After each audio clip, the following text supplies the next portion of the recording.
Hello दोस्तों, स्वागत है आपका मेरे यूट्यूब चैनल परीक्षा प्लान में। तो कैसे हैं आप लोग? आई होप अच्छे होंगे। तो जैसा कि आप लोगों को पता है कि यूपी टेट के सीडीपी के प्रीवियस ईयर के क्वेश्चन में सॉल्व करवा रही थी, लेकिन बीच में ये सीरीज किन्हीं कारणों बंद हो गई थी। 2022 वाला जो पेपर था, ये पेपर रह गया था प्राइमरी वाला। मैंने शुरुआत की थी 2011 वाले पेपर से, और प्राइमरी के जितने भी पेपर हुए हैं उनको मैंने सॉल्व करवा दिया था, लेकिन 2022 में जो पेपर हुआ है वो पेपर आपका रह गया था। तो आज मैं ये 2022 वाला पेपर लेकर आई हूँ। तो इसमें जो सीडीपी के क्वेश्चन है उन्हें मैं सॉल्व करवाऊंगी। तो चलिए वीडियो को शुरू करते हैं। वीडियो देखने के बाद यदि आपको अच्छा लगे, हेल्पफुल लगे, तो वीडियो को लाइक और शेयर कीजिएगा, और यदि आप चैनल पर नए हैं तो चैनल को सब्सक्राइब कर लीजिए। आज ये क्वेश्चन कंप्लीट हो जाते हैं। नेक्स्ट वीडियो में जूनियर वाले पेपर की मैं शुरुआत कर दूंगी। इसके अलावा हिंदी के जूनियर प्राइमरी दोनों के प्रीवियस ईयर के क्वेश्चन मैंने सॉल्व करवा दिए हैं, और इंपॉर्टेंट टॉपिक भी पढ़ा दिए हैं। लगभग 18 टॉपिक मैंने कंप्लीट पढ़ा दिए हैं हिंदी के। इसके अलावा पेपर 2 के साइंस के प्रीवियस ईयर के क्वेश्चन भी मैं कंप्लीट पढ़ा चुकी हूं। पेपर फर्स्ट के लिए ईवीएस के इंपॉर्टेंट क्वेश्चन की प्रैक्टिस भी करवाई है। पहले मैंने प्रीवियस ईयर के क्वेश्चन सॉल्व करवाए थे, अब मैं इंपॉर्टेंट क्वेश्चन की प्रैक्टिस करवा रही हूं, और ये प्रैक्टिस टॉपिक वाइज चल रही है। पहले मैंने मिक्स प्रैक्टिस करवाई थी, लेकिन अब मैं टॉपिक वाइज करवा रही हूं। तो आप लोग ये वीडियो जरूर देखिएगा।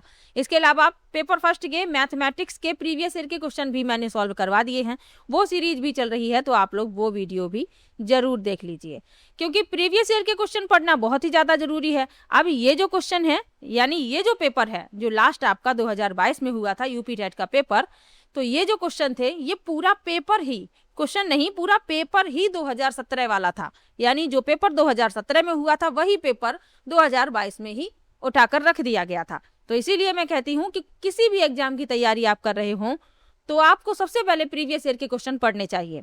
और अभी तक तो आपने पढ़ लिए होंगे, नहीं पढ़े हैं तो अभी भी आपके सब पास समय है।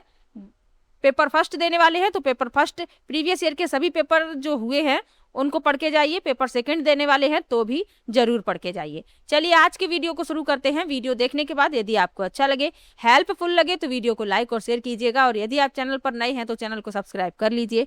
और जो हिंदी में पढ़ा रही हूँ तो प्रीवियस ईयर के क्वेश्चन की प्लेलिस्ट बनी हुई है, और जो टॉपिक पढ़ा रही हूँ उसकी भी बनी हुई है। तो आप लोग प्लेलिस्ट एक बार जरूर चेक कीजिएगा। चलिए शुरू करते हैं।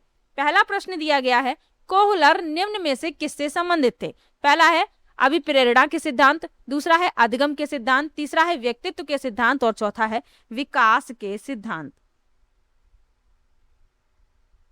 तो जर्मन वैज्ञानिक कोहलर अधिगम के सिद्धांत से जुड़े हुए हैं, तो इसमें आपका दूसरा विकल्प उत्तर हो जाएगा। उन्होंने अंतर्दृष्टि का सिद्धांत दिया है, तो ये भी आपको याद रखना है। और क्या याद रखना है? उन्होंने चिंपांजी पर प्रयोग किया था, ये भी आपको याद रखना है। चिंपांजी को उन्होंने एक बंद कमरे में बंद कर दिया था, जहां भोजन को उसकी पहुंच से दूर रखा था, और कुछ बक्से, छड़ी जैसी चीजें वहां पर छोड़ी थीं। तो ये आपको याद रखना है। दूसरा विकल्प इसमें आपका उत्तर हो जाएगा। चलिए आगे बढ़ते हैं। मैकडूगल के अनुसार मूल प्रवृत्तियों की संख्या कितनी है? पहला है 15, दूसरा है 10, तीसरा है 12, और चौथा है 14। तो मैकडूगल के अनुसार मूल प्रवृत्तियों की संख्या कितनी है? 14। इसमें आपका चौथा विकल्प उत्तर हो जाएगा 14। प्रेरणा के वृत्ति सिद्धांत का प्रस्ताव विलियम मैकडूगल ने रखा था। इस सिद्धांत के अनुसार वृत्ति सभी व्यवहार को संचालित करती है। मैकडूगल ने वृत्ति को उद्देश्यपूर्ण और लक्ष्य निर्देशित के रूप में देखा है। अब इन्होंने जो मूल प्रवृत्तियां बताई हैं वो 14 बताई हैं। कौन कौन सी? बचना, मुकाबला, प्रतिकर्षण, माता पिता की वृत्ति, अपील, सेक्स, जिज्ञासा, प्रस्तुत करना, आत्मपरिचय, स्वच्छंदता या झुंड वृत्ति, भोजन की तलाश, अधिग्रहण, निर्माण, हंसी। तो ये आपको प्रवृत्तियां भी पता होनी चाहिए। संख्या पूछी गई है, पहले संख्या तो आपको याद ही होनी चाहिए कि 14 मूल प्रवृत्तियां इन्होंने बताई हैं। चलिए आगे बढ़ते हैं। मानसिक उद्वेलन प्रतिमान का प्रयोग निम्न में से किसके शिक्षण हेतु किया जाता है? पहला है समझ, दूसरा है समस्या समाधान, तीसरा है सृजनात्मकता, और चौथा है अनुप्रयोग।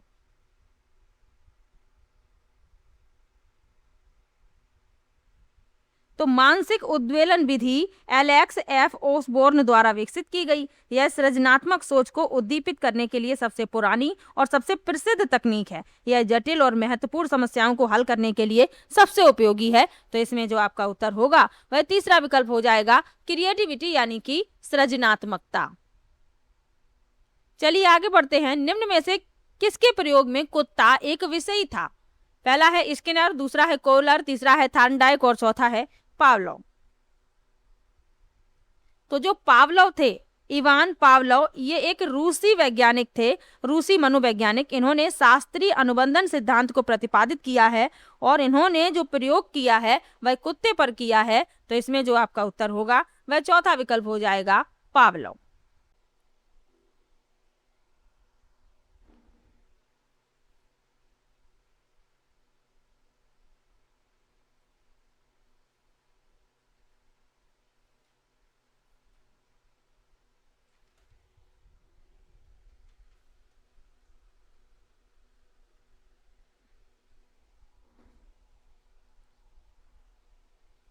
अब जो और ये विकल्प लिखे हुए हैं इनके प्रयोग के बारे में भी जान लीजिए। स्किनर ने जो प्रयोग किया है वह किस पर किया है? तो स्किनर ने किया है चूहे पर प्रयोग। स्किनर ने चूहे पर प्रयोग किया है। कोहलर ने चिंपांजी पर, अभी आपको बताया ही था। थार्नडाइक ने बिल्ली पर और पावलोव ने कुत्ते पर। तो ये भी साथ में याद रखना है क्योंकि यूपी टेट में सीधा ही प्रश्न पूछ लिया जाता है। चलिए आगे बढ़ते हैं, अगले प्रश्न पर चलते हैं। मौलिकता, नमनीयता तथा प्रवाह निम्न में से किसके घटक हैं? पहला है बुद्धि, दूसरा अभिप्रेरणा, तीसरा है व्यक्तित्व और चौथा है सृजनात्मकता। तो मौलिकता, नमनीयता और प्रवाह ये किसके घटक हैं? ये सृजनात्मकता के घटक हैं, क्रिएटिविटी के घटक हैं। चौथा विकल्प इसमें आपका उत्तर हो जाएगा। सृजनात्मकता क्या है? सृजनात्मकता वह है जिससे कल्पनाशील और मूल विचार वास्तविकता में परिवर्तित होते हैं। सृजनात्मकता एक संज्ञानात्मक क्षमता है जो एक नए परिप्रेक्ष्य की पेशकश करके कुछ मूल उत्पन्न करती है। यह अपसारी यानी व्यापक सोच से संबंधित है, तो ये भी आपको याद रखना है। चलिए आगे बढ़ते हैं। लिखा है युयुत्सा है, पहला है मूल प्रवृत्ति, दूसरा है चिंतन, तीसरा है कल्पना और चौथा है संवेग। तो युयुत्सा जो है ये मूल प्रवृत्ति है, पहला विकल्प इसमें आपका उत्तर हो जाएगा। चलिए आगे बढ़ते हैं। बालकों के सामाजिक विकास को प्रभावित करने वाले तत्व हैं। पहला है आर्थिक तत्व, दूसरा है वंशानुगत तत्व, तीसरा है शारीरिक तत्व और चौथा है सामाजिक परिवेश जन्य तत्व। तो सामाजिक विकास को प्रभावित करने वाले पूछे जा रहे हैं का तत्व यानी सोशल डेवलपमेंट।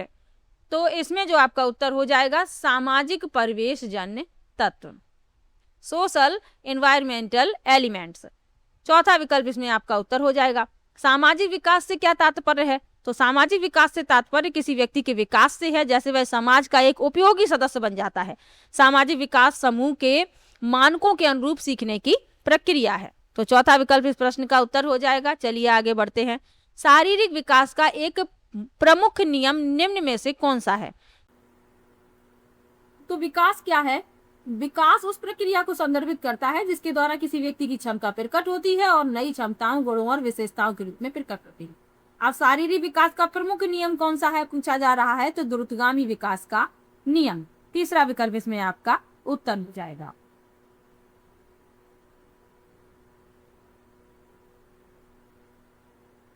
चलिए आगे बढ़ते हैं, अगले प्रश्न पर चलते हैं। इसमें आपका तीसरा विकल्प उत्तर है निम्नलिखित में से कौन सा विकास का सिद्धांत नहीं है? पहला है अनुकूलित प्रत्यावर्तन सिद्धांत, दूसरा है समान प्रतिमान का सिद्धांत, तीसरा है परस्पर संबंध का सिद्धांत और चौथा है निरंतर विकास का सिद्धांत।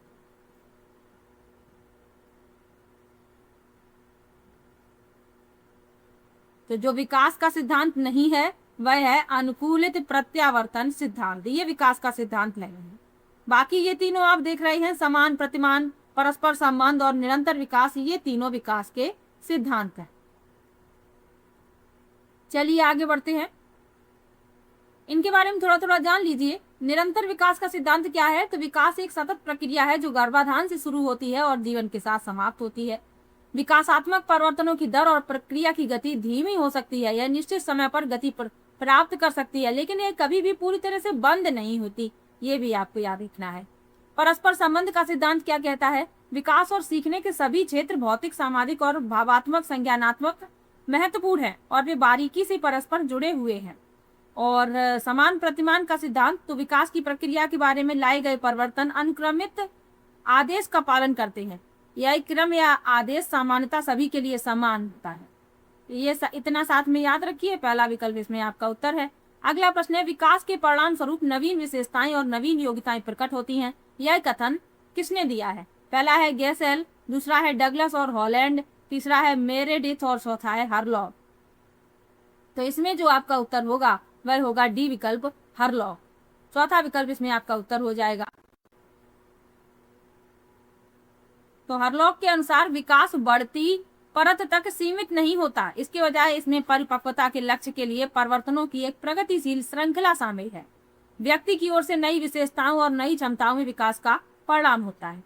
तो चौथा विकल्प उत्तर है, इंपॉर्टेंट क्वेश्चन है, याद रखिए। अगला प्रश्न है, पूर्व अनुभव के आधार पर संवेदना को अर्थ प्रदान करना कहलाता है। पहला है कल्पना, दूसरा चिंतन, तीसरा स्मृति और चौथा है प्रत्यक्षीकरण।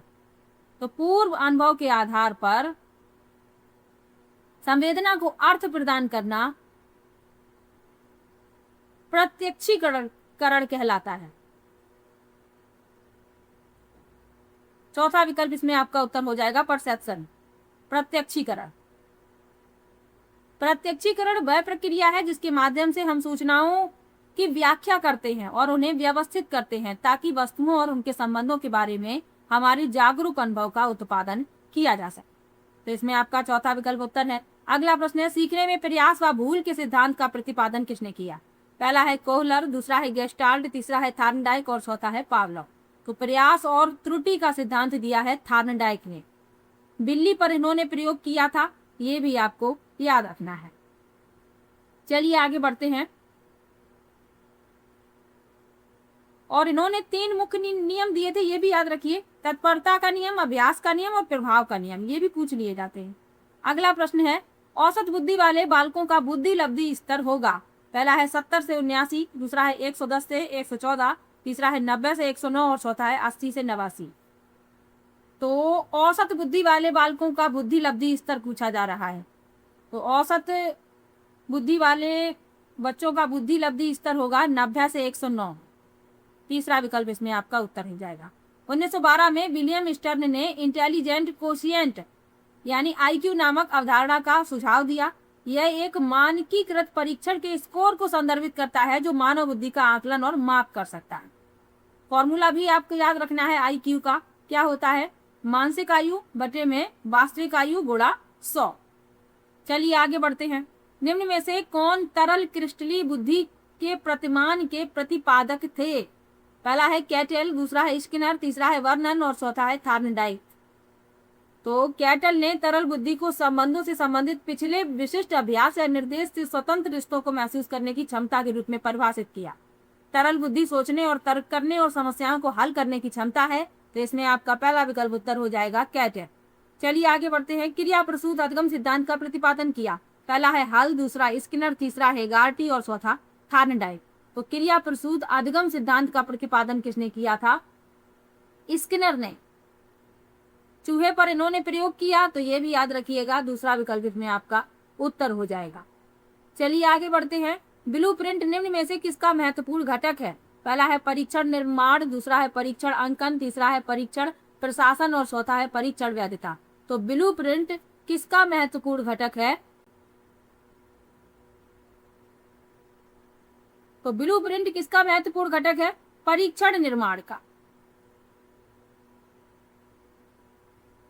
टेस्ट कंस्ट्रक्शन का। तो पहला विकल्प इसमें आपका उत्तर हो जाएगा।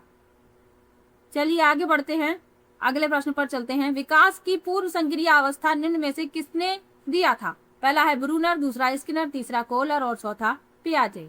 तो पूर्व संक्रियात्मक अवस्था पियाजे द्वारा दी गई है।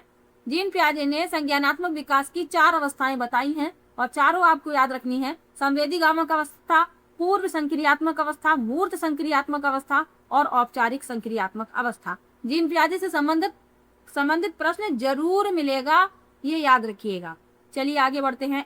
MPPI परीक्षण का उपयोग निम्न में से किसके मापन में किया जाता है? पहला है व्यक्तित्व, दूसरा सृजनात्मकता, तीसरा संप्राप्ति और चौथा बुद्धि। तो MPPI परीक्षण का प्रयोग किया जाता है व्यक्तित्व के मापन के लिए। पहला विकल्प इसमें आपका उत्तर हो जाएगा।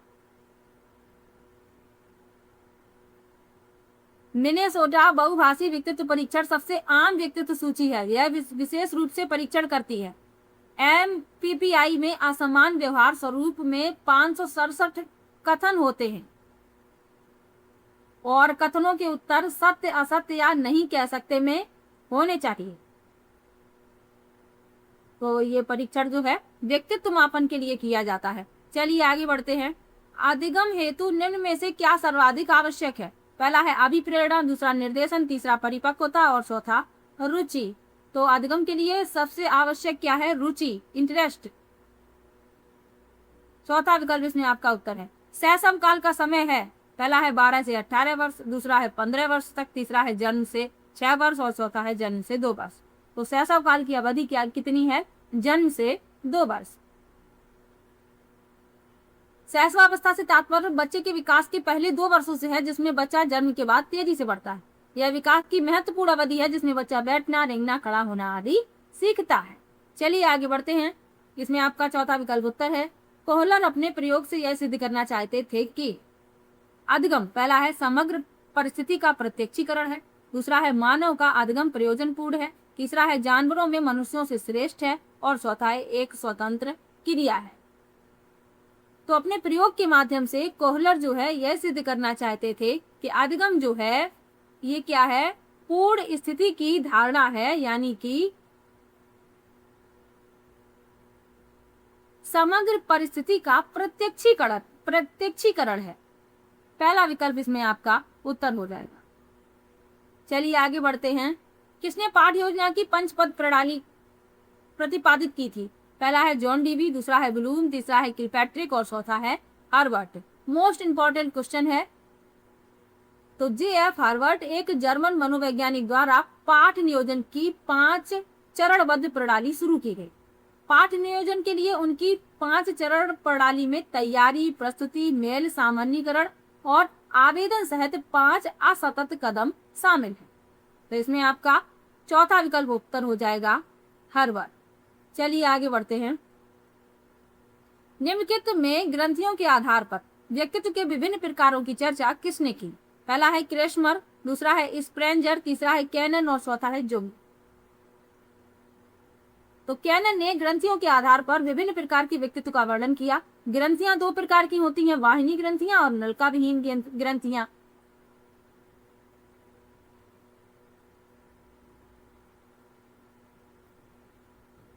और इन्होंने ग्रंथियों के आधार पर व्यक्तित्व के विभिन्न प्रकारों की चर्चा की थी। तो सी विकल्प इसमें आपका उत्तर हो जाएगा कैनन।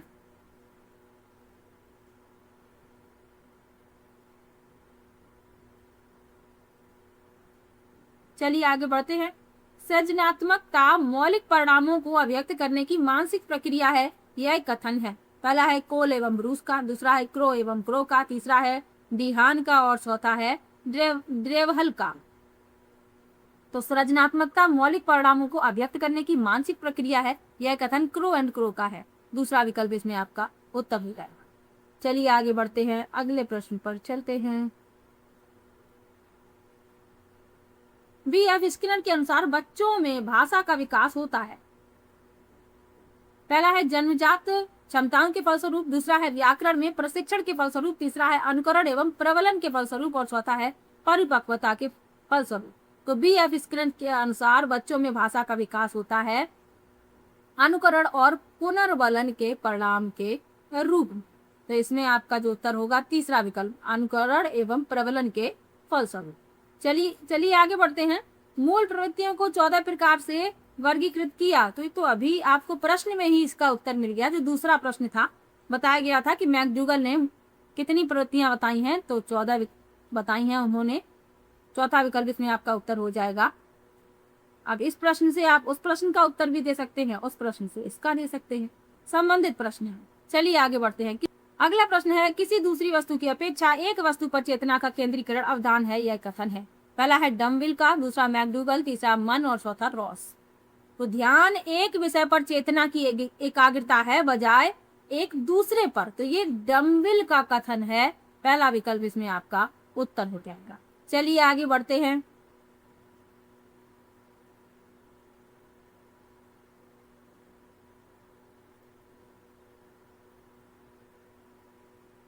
चलिए आगे बढ़ते हैं। निम्नलिखित में से किसका नाम सुजनन शास्त्र के पिता से जुड़ा हुआ है? पहला है क्रो एंड को, क्रो, दूसरा है वुडवर्थ, तीसरा है रॉस और चौथा है गाल्टन। तो सुजनन शास्त्र के पिता से जिनका नाम जुड़ा हुआ है वह है गाल्टन। चौथा विकल्प इसमें आपका उत्तर हो जाएगा।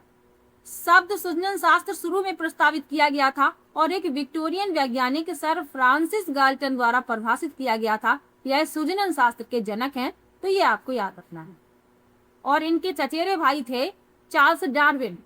वह डार्विन के विकासवाद के सिद्धांत से बहुत प्रभावित थे, तो ये भी याद रखना है। चलिए आगे बढ़ते हैं।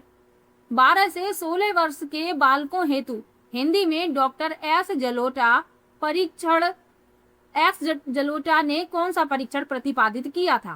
पहला है अशाब्दिक बुद्धि परीक्षण, दूसरा है चित्रांकन परीक्षण, तीसरा है आर्मी अल्फा टेस्ट और चौथा है साधारण मानसिक योग्यता परीक्षण।